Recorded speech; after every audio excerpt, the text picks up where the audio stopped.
Today we're talking about the Great Awakening. And these are my views, so bear that in mind. The Great Awakening. Let's say what it isn't, in my view. In my view, the Great Awakening is not, people talk about being woke, that's very woke, which is a kind of advanced form, a mutation of political correctness. If you're woke, you recognize that there are more than two genders. And there are sort of sub-divisions. And there are, you might use new pronouns instead of he or she. And if you're woke, Black Lives Matter. And if you're woke, racism really is not good. It wasn't good before, but now it's really not good. And so it basically, that wokeness is about, usually it's born in universities, and it's a kind of solution to the world's problems that is about adjusting behavior. Now, I don't think that's going to work, because adjusting behavior is not how we become into harmony, because it just isn't. It's not an adjustment of behavior that will do it.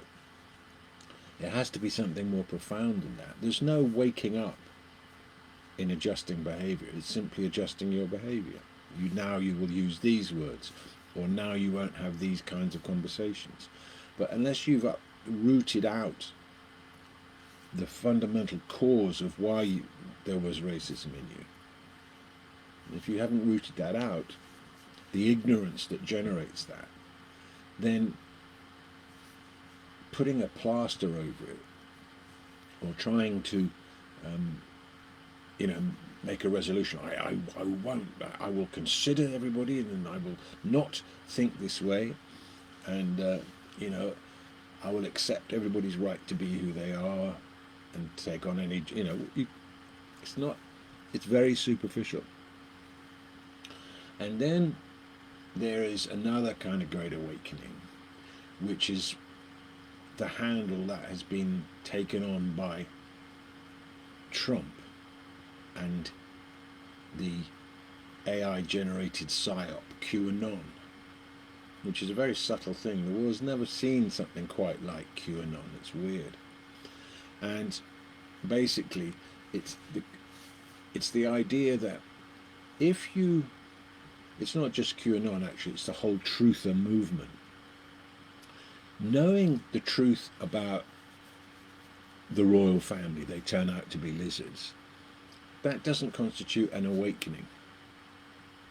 Knowing the truth about, the agenda of the elite for the fate of humanity, that does not constitute an awakening. Finding out what's hidden in the affairs of humankind, that is not the awakening. That isn't the truth that will set you free. Now that I know that the royal family are lizards, that hasn't made me any freer in my experience of myself and my life.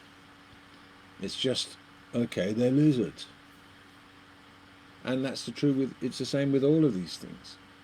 And with the QAnon thing, it's more like the projection, getting in the energies of the evangelicals and getting in the energy of the kind of pseudo-spirituals, and projecting subtly that somehow Trump is a God-given white light, angel, sword-carrying being who is who's been prophesied, who is of God.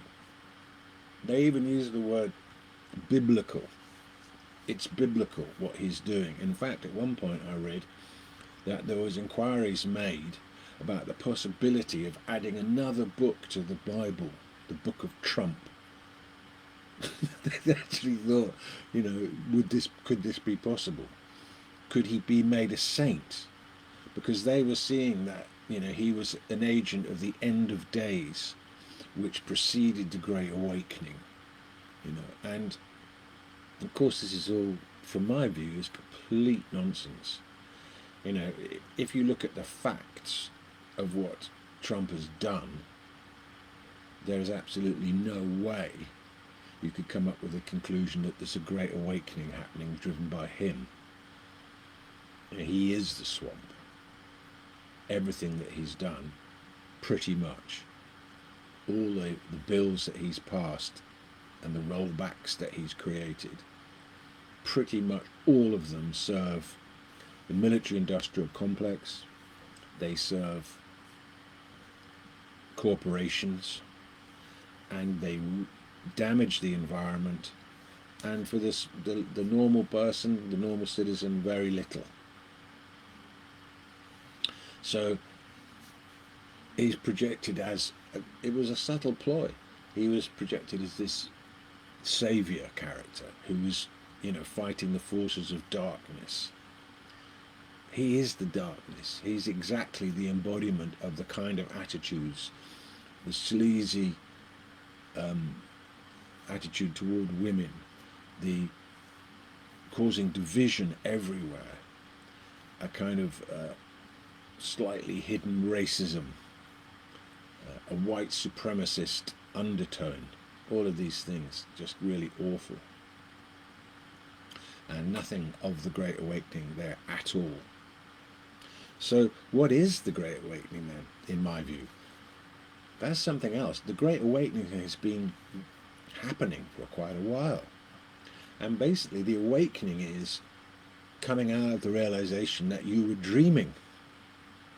That you were dreaming, that you were awake, thinking that you were the part you played in the movie of your life. And the awakening is, and this is the Great Awakening, is when you wake up to your true self. You wake up to the self, the unchanging self. That's the awakening. And when we all do it together, because there is a collective, there is an aspect of this dream that is a collective consciousness. So what happens to one happens to all, in a subtle kind of way. And so people are awakening to the true self. They are awakening to presence. Now the truth, with a capital T, and perhaps the greatest conspiracy of all is that this truth has been so hidden. The absolute truth, the real truth, doesn't change. Nothing is needed to support it. It's not a set of ideas. It's not a doctrine or a dogma. The absolute truth is rather like a screen in a cinema upon which the movie is projected. If you go to the cinema and watch a war movie, when the movie ends and the curtains are drawn and it's just the screen there, the screen hasn't got bullet holes in it. The screen is exactly the same as it was before the movie began. During the movie, it was so intense that you forgot completely that you were in a cinema. You were right there with it. Oh my God, he's died. Right there with it. And then, of course, you remember at the end, oh, there was a film, it's all, you know, and you come out of it. But the screen remains unchanged by all that's projected upon it. In the same way, all the dramas that happen in life, to you as an individual, have been witnessed, and the witness has not been touched by anything that it saw. Some great trauma in the childhood. Oh my God, it's something terrible. The part you were playing was wounded. You played the part of a wounded victim. But the one that witnessed that remained untouched. And this is like really important to know, that there's, to wake to the fact that there's something inside you that is forever pure, that is unassociated with the part that you play in the movie of your life. It's unassociated from your states of consciousness. It's unassociated from your thoughts. It's unassociated from the sensations of your body. It's unassociated from the things and the dramas that happen. It literally just witnesses. But if we turn around and instead of getting absorbed in what is being witnessed, we turn around and come in and examine the nature of the witness, this will trigger an awakening. When lots of people do that, it gets easier and easier. There was a story of Lord Shiva and Parvati.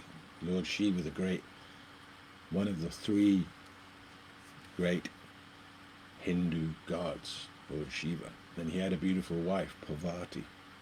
And he was telling her about this time, Kali Yuga. He was telling her, he was saying, oh, you know, there'll be like, everything really bad will be invisible, like radiation kills everything, invisible. Viruses, the whole of the coronavirus, it can be contained in 1 teaspoon. Like in the palm of my hand, I can have all the coronavirus that has killed all these people and caused all this stuff. It would fit in the palm of my hand and is basically invisible. And he was saying that children would be abused by their parents and teachers and priests. He was saying that diseases would be there, that men will do horrible things, that they will change the genetic code of plants, they will do unspeakable things, which we've all seen. And he went on, and after a while, Parvati's crying, and his heart is then disturbed. So he says to her, you know, and she says to him, he says, oh Shiva, isn't there going to be anything good in that time? And he says, there's one thing. If anyone in that time calls out for knowledge of the self, for the direct experience of the self, for the realization of the truth, it will never be easier than it will be in that time to do this. And so we see that it's happening, that even a conversation now can put you in that place. What took maybe before years and years of meditation and focusing and all the rest of it and different things, now it can just be pointed to and people can get it, that they're alive and that there's an experience of being alive, which is presence, which is suchness, that we're not the part we play, it's all witnessed, and the witness is one with the absolute truth, and the absolute truth doesn't change. It holds everything. Its glory is inconceivable.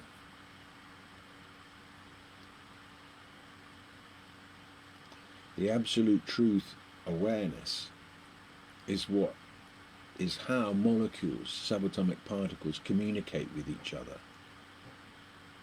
It's the code of life. It's the supreme intelligence that makes everything work so perfectly throughout the created universes. We are part of that. And the Great Awakening is the answer for humanity. No change of policy is going to save us from the path of destruction that we are heading down. It's not going to be about policy change. There has to be a massive consciousness shift. We have to realize that we've all been infected by greed. It's easy to see the greed at the top of the tree, less easy to see the greed at the bottom where we are. But we've all been infected by it.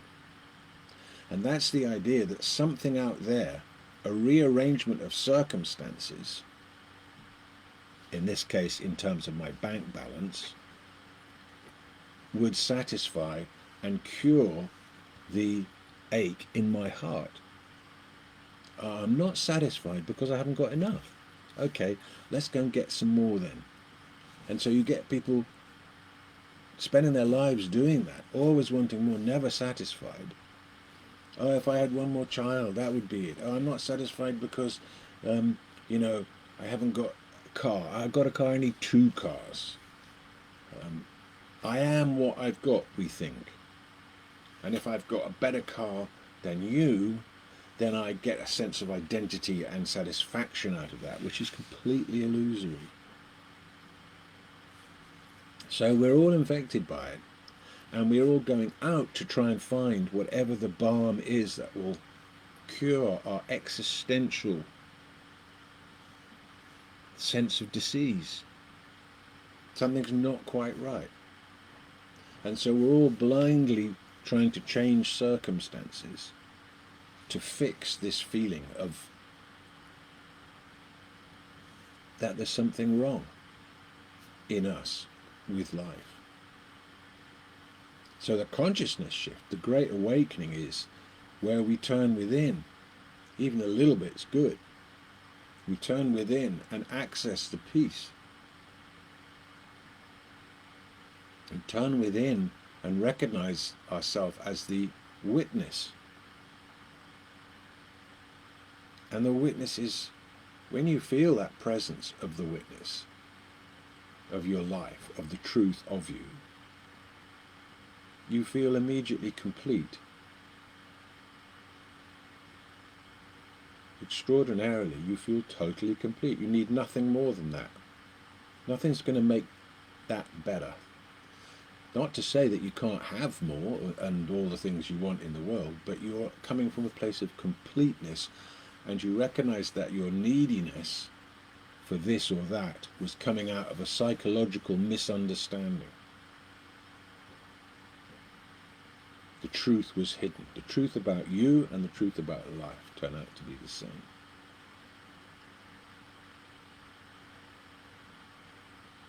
So the greatest conspiracy is that this experience of the truth, the unchanging truth of life, has been hidden from us. And now it's emerging. This absolute, amazing, wonderful truth is not the property of any religion. Every religion, covertly or overtly, wants global domination. Christianity definitely wants the whole world. Every knee shall bow. That's what the song goes in the Christian. And of course Islam, they'll just keep on going until you're either a Muslim or you're out of the picture. And Buddhism has kind of attitude that, well, in the end they'll see we're right. And maybe, what else have we got? Christians, Muslims, Jewish people, Judaism. It's all got one way or another, it's got a global domination aspect to it. But it's not going to be there. The Great Awakening will not come out of a religion. The Great Awakening will come out as a response to a thirst within the collective human heart. And it will take a form that is appropriate to the time of its appearance. In Buddhism, they have this expression, Dharma Blaze. And a Dharma Blaze is when the truth of what is ignites in a being, and then in beings, and it starts to blaze like, these massive fires that have happened in California. Apparently one fire was started by a matchbox. They got a little one of those envelope matchboxes, and pulled one match out like that, and then put a cigarette in, so that after about 5 minutes, when the cigarette burnt down, it ignited the match head lit, then it lit the others, then the burning match envelope set fire around it, the wind caught it, and then it turned into the most enormous forest fire, vast in size, but coming literally from a tiny tiny thing. And a Dharma Blaze is like this. So we need to be open to the possibility of this fire of truth, this fire of direct seeing, this fire of self-realization really, really catching in the world of humanity.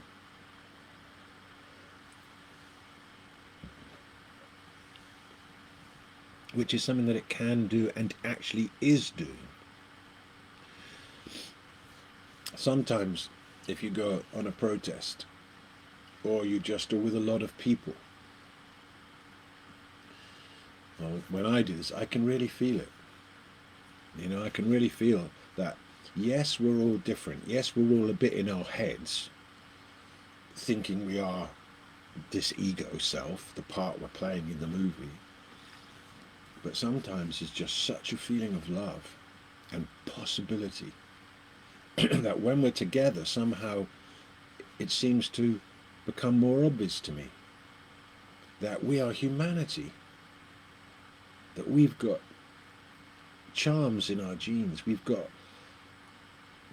tremendous potential, and that we miss it because we're spending so much time engaged in internal chatter and concentrating on inconsequential things instead of going within and opening up this incredible gift of being alive.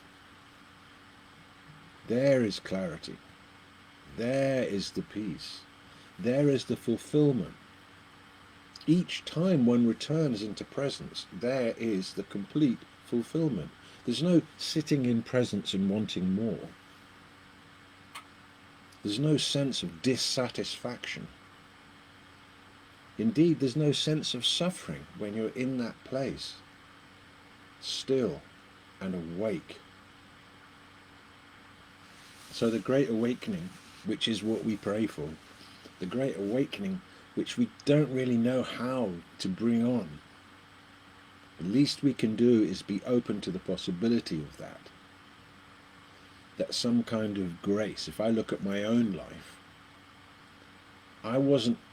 initially I wasn't a typical candidate for all the wonder that's been given to me. I certainly didn't, it wasn't like a momentum. It was something that was given. It came by grace. And grace, the way I see it, is what makes what seems impossible possible.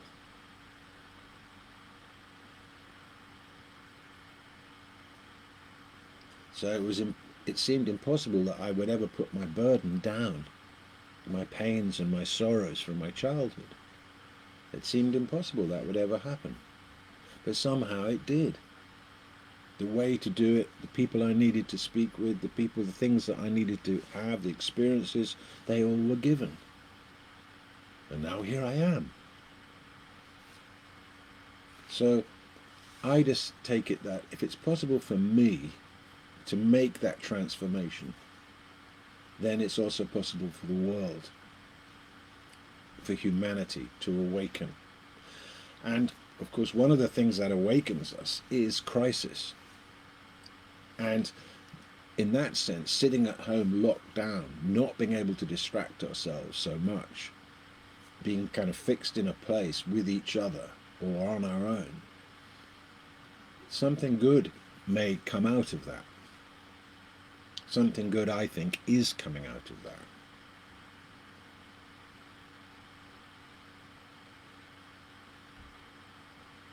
So, you know, the collective consciousness is stirring. The time is now. There must be a global reset, mustn't there?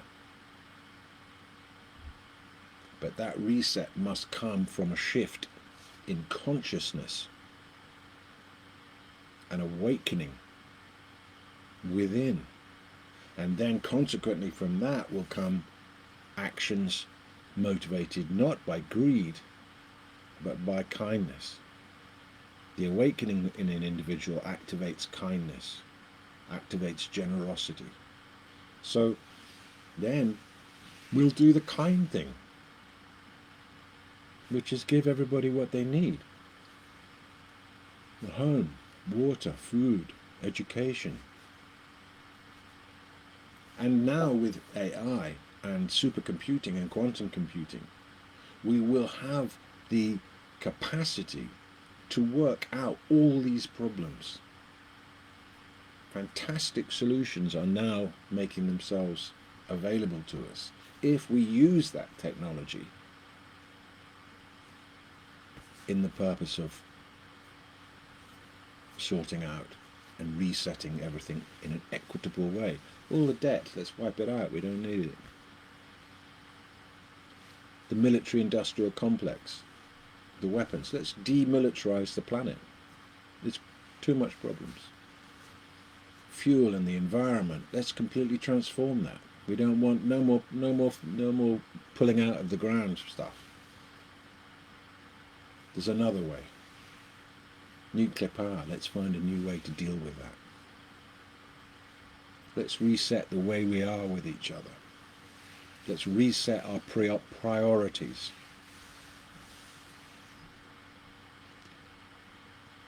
Why should the economy come first in our list of priorities on a national level?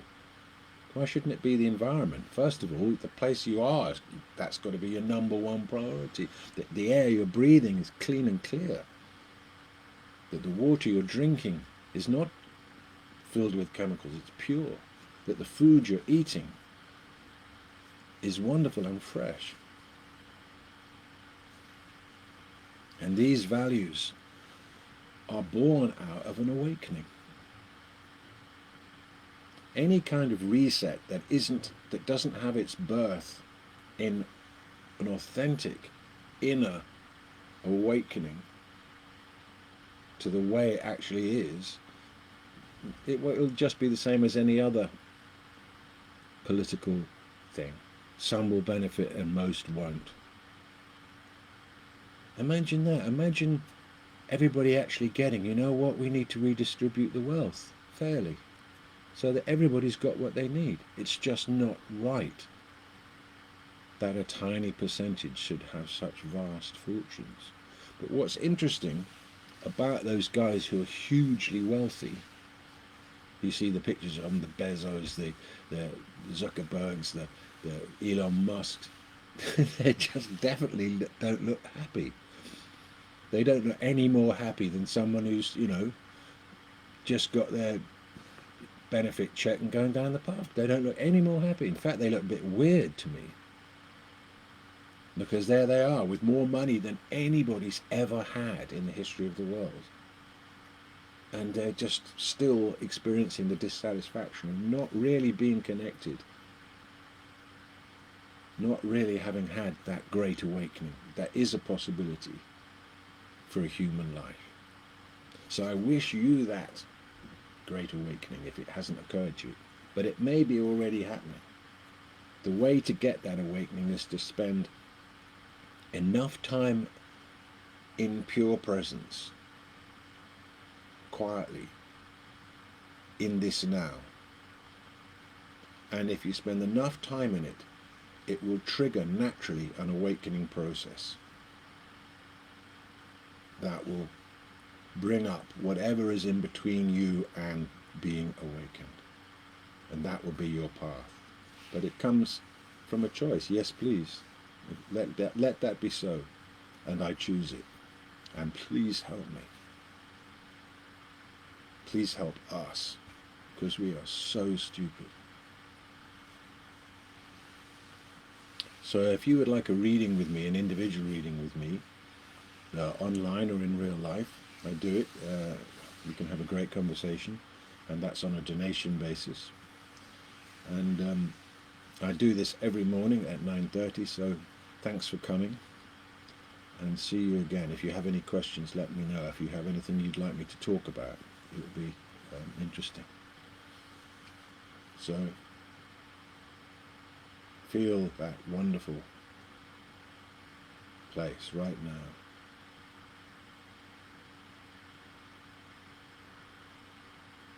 It's a path of remembrance. Each time you recall it, it's there. Your presence.